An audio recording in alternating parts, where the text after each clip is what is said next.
There it is. I don't need another royalty or anything, but I'm sure glad you could learn something from me today. So, let's get that off. Let's get the restaurant hat on. It's time to get to work now. I'm going to be a luthier, so I don't have to worry. So, back to our K-150. Okay, we've got some saran wrap on it. We've got some, saran wrap and some tape. So what we're going to do is we're going to do some of the fine finishing here, because the way this guitar was coming apart, neck coming off of it, kerfing falling apart, the inside binding, gassing off, everything was falling apart. This is a painted finish. They did it in a factory. People were good at it, but when things start falling apart and you start using binding tape, you get a little marking up here, and then we got to go along where all the scratches were and the scuffs and all that. You want to do that before you do the final binding scraping, because that way you don't have to do anything with the binding. You can leave it where it is and then scrape off anything. Or you can do it afterwards, and that involves taping. I'm going to show you how to trim binding down, and I'm going to show you how to do some touch-ups. So let's get over to the bench. Okay guys, I'm going to try a new camera angle here because I think it will work good for us. First thing we're going to do is we're going to talk about the binding. Now there's a couple things you can do with binding. You can either tape it off after you've scraped it down a little bit, and that's okay. But if you have to do some major finish repairs where you're going to go in and touch up some things where things have been pulled off by binding tape, or you got a big scratch here, or you've got some scuffs here, or there's some repetitive motion wounds, or a dirt bike that's in the background is going up the hill. Wow, that thing's got more than one gear, homie. Anyway, so the moral of the story is, if you've already scraped the binding down, or there is a guitar that you've got where the binding does not have to be replaced and be scraped down, you can simply put some saran wrap like this and then tape it down. You see that? Or, I swear, is it airplane day 2, whatever. Anyway, we're going to flip this over, and I'm going to show you where the binding has not been scraped, and in fact there's a couple pieces of binding tape left over. See that? So we'll pull the saran wrap back.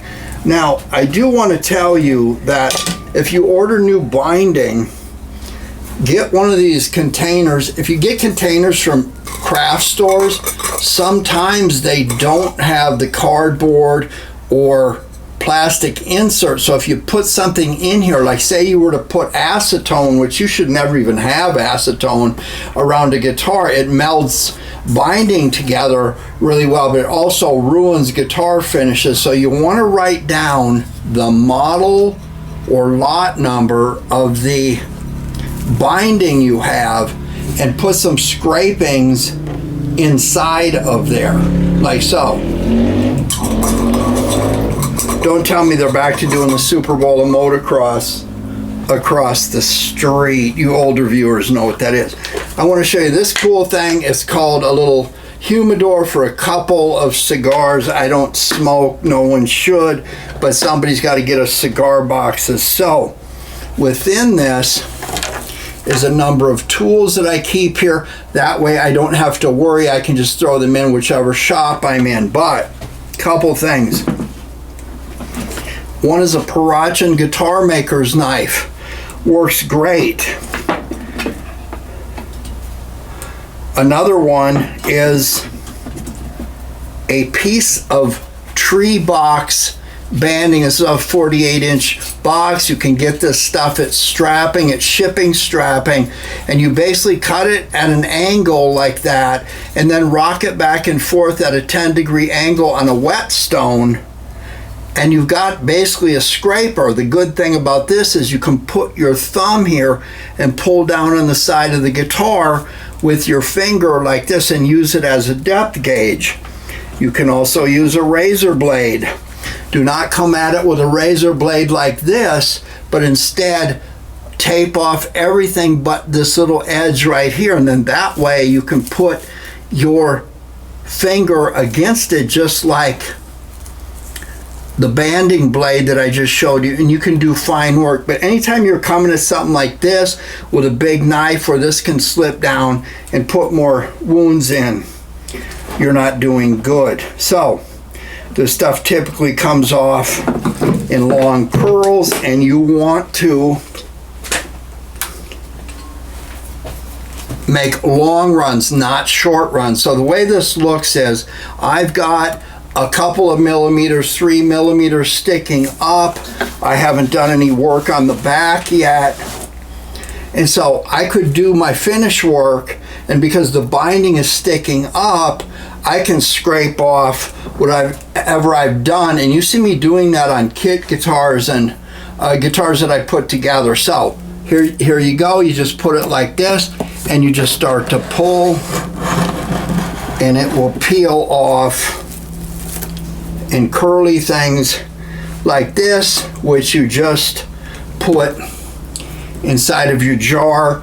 You add a little acetone to that, it melts it and gives you a nice little stick that you can put some heat to and get into corners, like if your binding didn't come out right at the corner. So long strokes like this, as far as you can go, save some of that. And then when you get down to the very end, use your razor blade with the tape. If the tape is starting to show that it's turning white, that means it's not protecting anymore. And then you just slacken off the pressure and you just pull it like this, and it gives you much smaller, finer pieces. Now, at the very end, you could use 1,000 grit sandpaper and run over it, wrap it around a block. But the whole thing is that you can take off any finish or any markup that you got there, save some of it for any gaps that occur between your kerfing and your binding. And of course, we had some episodes up there, 1 and 2, in which we showed you how to do purfling and binding as well as kerfing. Now let's talk about finish touch-up. Okay, I want to show you a couple things that are pretty cool. This is a cosmetic case. Just because you have one doesn't mean you have to wear cosmetics, guys, but it's pretty handy. It's got all these different layers in it, like so, and it's got a deep bottom where you can put all kinds of stuff ready for an accident, whatever it is you got going on. You can put your lacquer, you can put little containers in there, you can do whatever you want here, and it's pretty handy. Make sure that your bottles are sitting upright, and again, make sure they have a liner in the top. I've got a number of different things in here. I use sometimes for light touch-ups some of these markers. I use the best brand names for this stuff, and I have different size brushes. Some of the brushes are almost single hair stuff, because we will learn that if you have a gash or a divot in your guitar finish and the paint or the touch-up that you're using goes where the finish is and where it's missing together, you've accomplished nothing. You've just made it a different color, and then when you shoot whatever your final finish is, it will show just as much as it did before. So keep this somewhere where it's not -40 and not 110. Sometimes this stuff has to go in the house.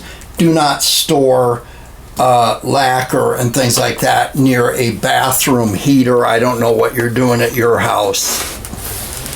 Okay, let's get the guitar up here now, and we'll have a look at some of the stuff. I have already gone through everything that got peeled off here by the binding tape. That was thrilling. There's a couple little spots up here that I'm going to show you how to do. But we're going to start working on this stuff that you can see right here, these spots. Now, I'll start off by telling you I use watercolor paint in tubes.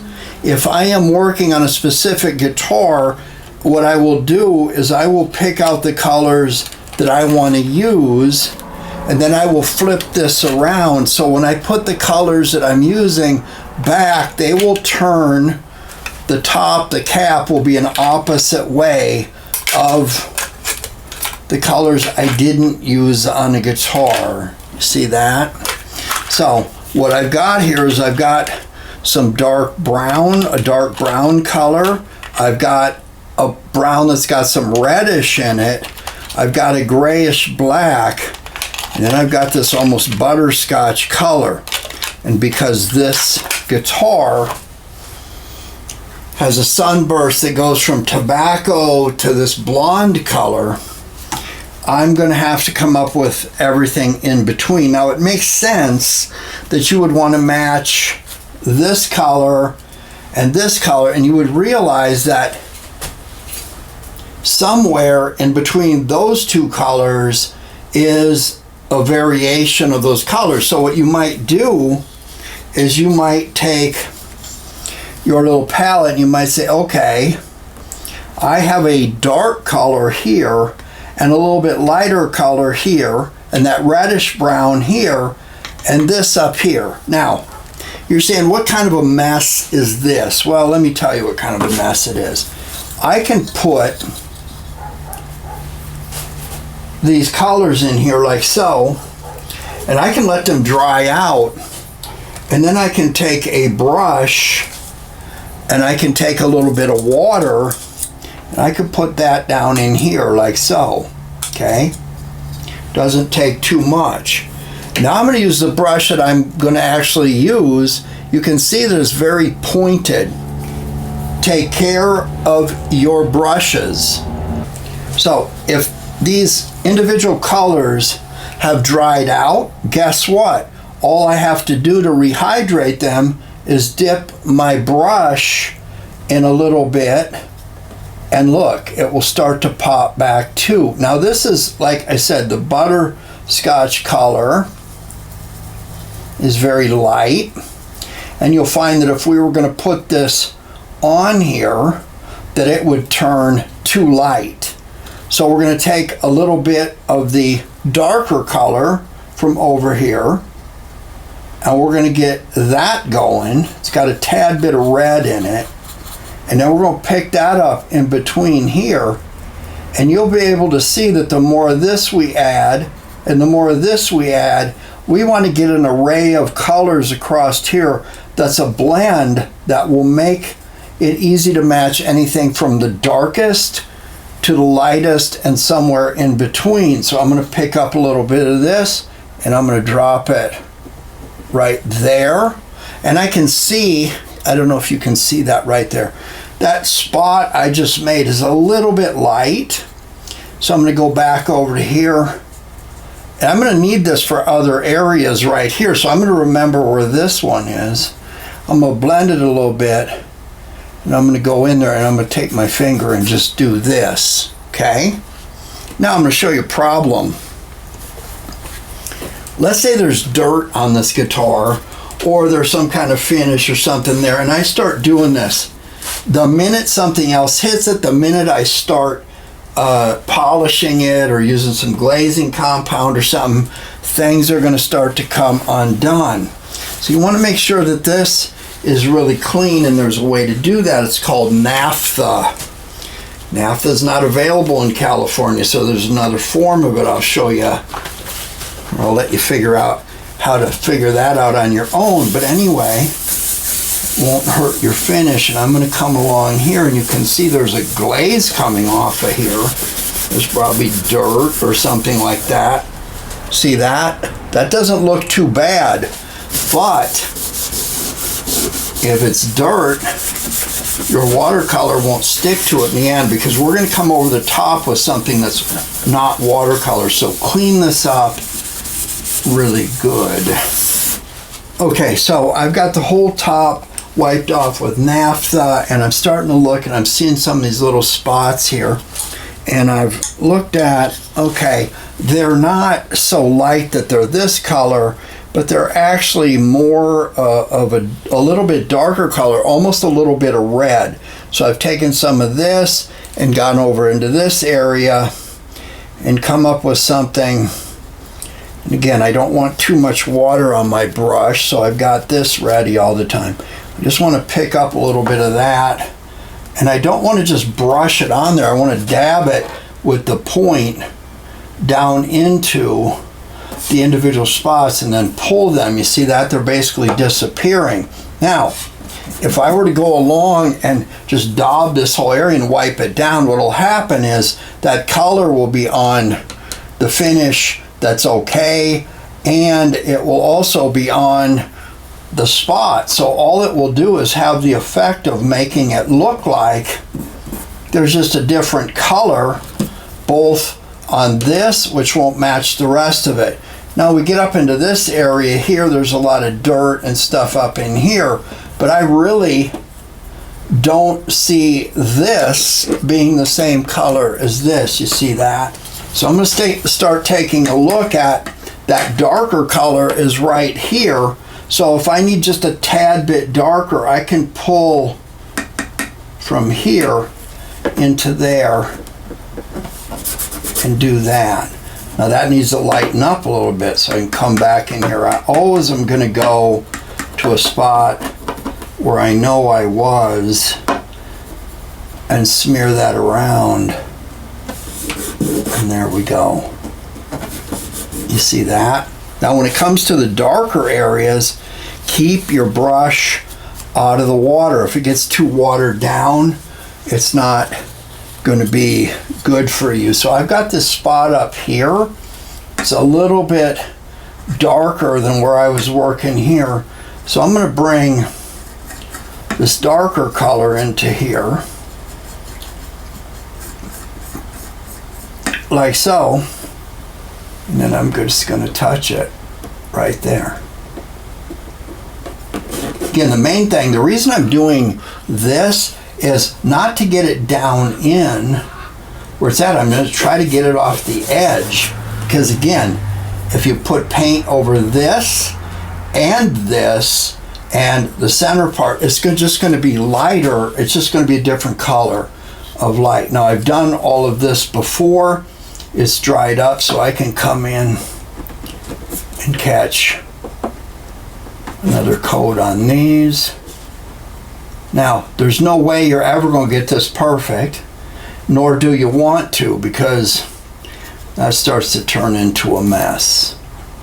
But whole point here is, see, that's just a tad bit lighter. The main way to look at this is this. If you know that the color is between dark and light, put a dot of the color here, one here, one here, and one here, and then when you use your other brush to water things down, you can mix them and get kind of an array between this color and this color, where this being the darkest color, this being a little bit lighter. You got different, slightly different graduations of that you can put on the guitar all the way around. Again, the main thing about this is if you can do this when you're doing a new binding job, let everybody know the binding is coming off, the finish is so bad that the neck popped out on its own, the guitar is dried out. If you're doing a new binding job, you can leave the binding on, do all your touch-up without having to worry about getting so close in here that you discolor the binding. Last thing, people will say, well, why are you using naphtha? Well, you could use acetone, except acetone eats the finish off a guitar so fast you don't have time to react. plus it glues binding together so it can also melt binding. Be very afraid of acetone. So I got a lot of work to do here. Putting the neck on and scraping everything else is going to take a long time, and we'll dump that into the next episode.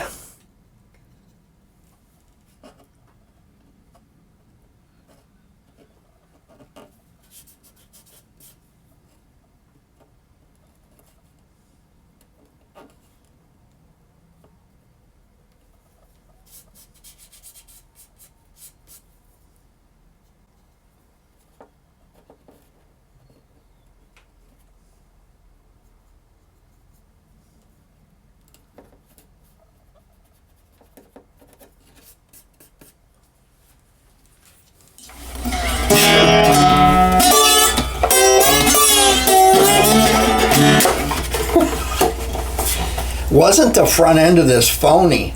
Well, what did you expect coming from me? Y'all are used to it by now, but listen, that K-150, there's a lot of hours into it, and you got to remember, if you pick something like that up and you want it to look fairly okay, and there's a neck reset and some other stuff, you're going to have some money into it. So I think there's some sentimental value about this one that keeps us in that game. But here's a good tip for you guys. Find out who Gibson was making guitars for, because during the Depression, it got to the point where they were making wooden toys just to have work in the factory. Look for those too. But you've got Kalamazoo, you got Cromwell, you had different people making different kinds of guitars. Find out what those names are and then stay in the market for one, because these things, this guitar is light. It's everything a Gibson guitar was for the same time. And I certainly don't have the money into it that I would have hunting down a Gibson. Plus there's some things on here that I've learned to work on and that I can fix and touch up, just like some of these little marks here and stuff. And I also have a 1918 L4 Gibson that's got some stuff I'm going to do to it. But learn on junk archtops, improve your skill set. And the next time I see you on that guitar, we're going to be putting the neck back on and getting everything set up, and it will make some noise pretty soon, even acoustically, while we're waiting for the pickup to come back, the original pickup. I'm asking for that to be rewound by Curtis Novak. So if you don't know who Curtis is, again, I think I'm going to give you a link below. So hey, thanks for watching. Give me a like, and I will see you next time. Remember, exaggerate.